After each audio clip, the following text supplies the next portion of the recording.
Today I want to talk about the seniors in my neighborhood and how if they would all just kick off, my life would be a lot better. I took the dogs out for a walk this morning in the neighborhood. One car passed me. One car. I didn't see anybody else out there while I'm walking the dogs. And I get a visit from the dog catcher a little bit later in the day.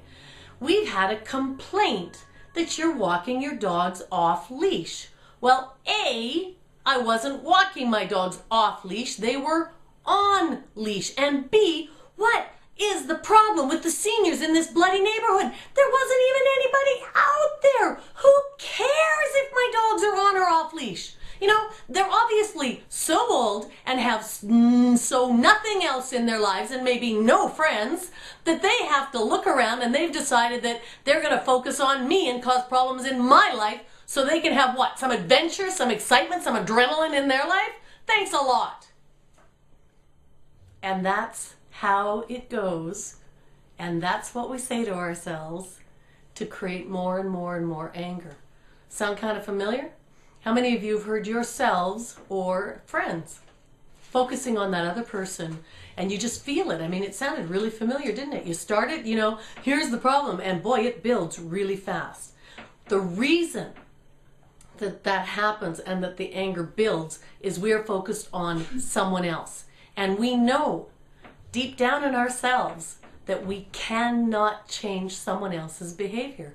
And really, in these situations, at work, with your family, with your friends, when you're out, I don't know, playing football or other sports, wherever you go, on the road, in the grocery store, who cares about someone else's behavior? What about yours?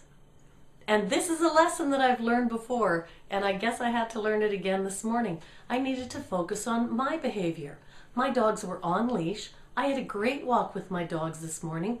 We didn't meet anyone else. The dogs were really well behaved, and that's all I need to focus on. My behavior. I handled it great. I had a great walk. Who cares what's going on in other people's lives? Really, we're only guessing and pretending anyway.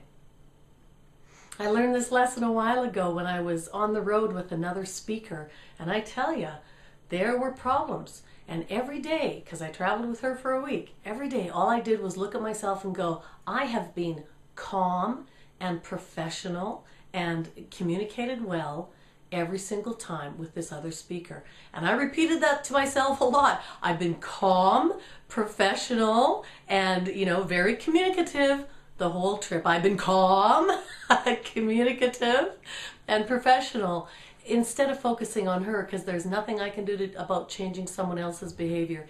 It's about focusing on me and my behavior. And you know, when you're in the wrong, this kind of thinking doesn't work. Before Christmas, when I was walking the dogs off leash, see, there's more to the story. When I was walking the dogs off leash and they did cause a problem with one of the seniors walking his dog, I couldn't focus on my behavior and calm down because I knew I was in the wrong. So be true to you. Act in your best interest. Be your best self. And then when situations happen, whether it's at work with clients, customers, co-workers, at home with the kids or a family or your spouse, out in the grocery store, out on the road, instead of focusing on their behavior, focus on you, and you get to be calm because you handled the situation extremely well. Refocus on you. You'll find that you calm down, and you will be living in your calm using this one simple technique. Just a little practice, and it'll become very simple. Take a quick look at my website, www.buinc.com. As in, if you would be you, and you knew who that was, and you were always true to you, you would be living in your calm every day. Thanks.